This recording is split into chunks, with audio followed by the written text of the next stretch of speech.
ಪೂಜನೀಯ doctor Keshava Balram Pant ಹೆಡ್ಗೇವಾರರಿಂದ 100 ವರ್ಷಗಳ ಹಿಂದೆ ನಾಗ್ಪುರದಲ್ಲಿ ಕೆಲವು ಯುವಕರನ್ನ ಕರ್ಕೊಂಡು ಹಿಂದೂ ಸಮಾಜವನ್ನು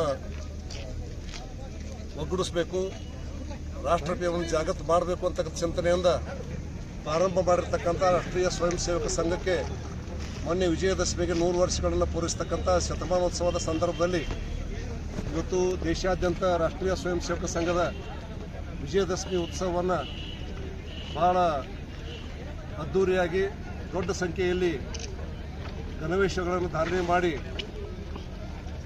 ಈ ದೇಶದ ಯುವಕರು ಕಿರಿಯರೆಲ್ಲ ಸೇರಿ ಮಾತೆಯರೆಲ್ಲ ಸೇರಿ ಪಥಸಂಚಲನವನ್ನು ಮಾಡ್ತಕ್ಕಂಥ ಸಂದರ್ಭದಲ್ಲಿ ಈ ದಿವಸ ಬಸವನ ಬಾಗೇವಾಡಿ ತಾಲೂಕಿನಲ್ಲಿ ಕೂಡ ಒಂದು ಅದ್ಭುತವಾಗಿರ್ತಕ್ಕಂಥ ಪಥಸಂಚಲನ ನಡೆಯಿತು. ಹಾಗೆಯೇ ಮೊನ್ನೆ ವಿಜಯಪುರ ನಗರದಲ್ಲೂ ಕೂಡ ಸುಮಾರು 4,500 ಸ್ವಯಂ ಸೇವಕರ ಒಂದು ದೊಡ್ಡ ಪಥಸಂಚಲನ 1 ತಾಸು 10 ನಿಮಿಷದವರೆಗೆ ಒಂದು ದೊಡ್ಡ ಪಥಸಂಚಲನ ನಡೆರ್ತಕ್ಕಂಥದ್ದು. ಹಾಗೆಯೇ ಕೋಲಾರ ತಾಲೂಕಿನಲ್ಲಿ ನವೆಂಬರ್ 2ನೇ ತಾರೀಕಿಗೆ ಅಲ್ಲೂ ಕೂಡ ಅದ್ಧೂರಿಯಾಗಿ ಒಂದು ವಿಜಯದಶಮಿ ಪಥಸಂಚಲನ ನಡೀತಕ್ಕಂಥದ್ದು. ಒಟ್ಟಾರೆ ದೇಶಾದ್ಯಂತ ದೊಡ್ಡ ಸಂಚಲನವನ್ನು ಎಲ್ಲ ಯುವಕರು ಭಾಗವಹಿಸುವ ಮುಖಾಂತರವಾಗಿ ಸಾರ್ವಜನಿಕರು ಆ ಒಂದು ಪಥಸಂಚಲನಕ್ಕೆ ಪುಷ್ಪಗಳನ್ನು ಅರ್ಚನೆ ಮಾಡೋದಿರ್ಬೋದು, ಸಹಕಾರ ಕೊಡುವಂಥದ್ದಿರ್ಬೋದು, ಘೋಷಣೆ ಹಾಕುವಂಥದ್ದಿರ್ಬೋದು, ಎಲ್ಲ ಒಂದು ಪ್ರೇರಣಾದಾಯಕವಾಗಿರ್ತಕ್ಕಂಥ ಈ ಕಾರ್ಯಕ್ರಮ ನಡೀತಕ್ಕಂಥ ಸಂದರ್ಭದಲ್ಲಿ ಇವತ್ತು ಈ ರಾಜ್ಯದ ಒಬ್ಬ ಸಚಿವ ಶ್ರೀ ಪ್ರಿಯಾಂಕಾ ಖರ್ಗೆ RSSನ ಸಾರ್ವಜನಿಕ ಸ್ಥಳಗಳಲ್ಲಿ ಸರ್ಕಾರಿ ಸ್ಥಳಗಳಲ್ಲಿ ಶಾಖೆ ನಡೆಸೋದು ಬ್ಯಾನ್ ಮಾಡಬೇಕು ಅಂತ ಪತ್ರವನ್ನು ಮುಖ್ಯಮಂತ್ರಿ ಸಿದ್ದರಾಮಯ್ಯ ಬರೆದಿದ್ದಾರೆ. ಇದೊಂದು ದೊಡ್ಡ ಹಾಸ್ಯಾಸ್ಪದವಾಗಿರ್ತಕ್ಕಂಥ ಹೇಳಿಕೆ.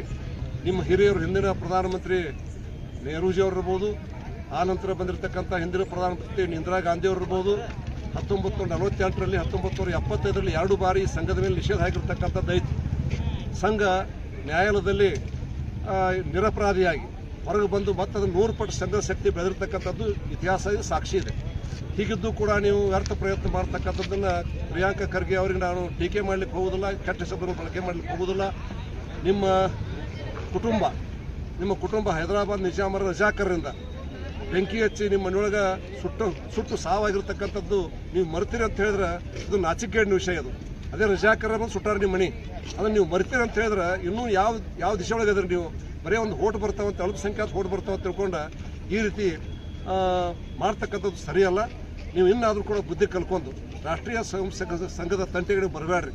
ಬಂದ್ರೆ ನಿಮ್ಮ ರಾಜಕೀಯ ಎಂಡಕದೆ ತಿಳ್ಕೊರಿ, ನೀವು ಇಲ್ಲಿಗೆ ರಾಜಕೀಯ ಮುಗಿದ ತಿಳ್ಕೊರಿ ನೀವು. ಅದಕ್ಕೆ ಸಂಘ ಇವತ್ತು ಬೆಳೆಯಕತ್ತೈತಿ. ಯಾರ ಅಪ್ಪಣೆನೂ ಬೇಕಾಗಿಲ್ಲ, ಯಾರ ಅವಶ್ಯಕತೆಯೂ ಇಲ್ಲ.